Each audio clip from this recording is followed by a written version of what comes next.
Hello నమస్తే అందరికి ముందుగా మీ అందరికి దీపావళి శుభాకాంక్షలు.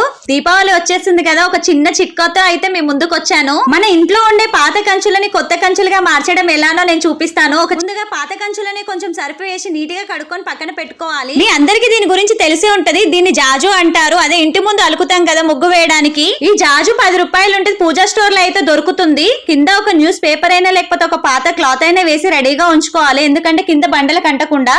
దీన్ని మనకు కావాల్సినంత ఒక ప్లేట్ లో తీసుకొని కొన్ని వాటర్ పోసి కొంచెం పల్చగా కాకుండా చిక్కగా కలుపుకోవాలి. జాజు స్మెల్ అయితే సేమ్ బల్పం వాసన లాగానే వస్తుంది. చూస్తే తినాలనిపిస్తుంది, కానీ తింటే ఉంటామా? జాజును ఒక క్లాత్ తో తీసుకొని నేను చేస్తున్న విధంగా అయితే దీపంతానికి ఇలా పెయింట్ లా వేయండి. నేను ఇదే విధంగా అన్ని కంచులను కూడా ఇలానే రెడీ చేసి పెట్టుకున్నాను. మా ఇంట్లో ఇలా పాత కంచులు కాస్త కొత్త కంచులుగా మారిపోయాయి. చూడడానికి చాలా బాగున్నాయి. ఇవి ఆరిన తర్వాత నేను చూపిస్తున్నా. ఇంకా డ్రై అవ్వాలి, కాకపోతే మీకు చూపించాలని చూపిస్తున్నాను. ఈ వీడియో కనుక మీకు నచ్చినట్టయితే ఒక లైక్, షేర్ అండ్ సబ్స్క్రైబ్ అయితే చేయండి.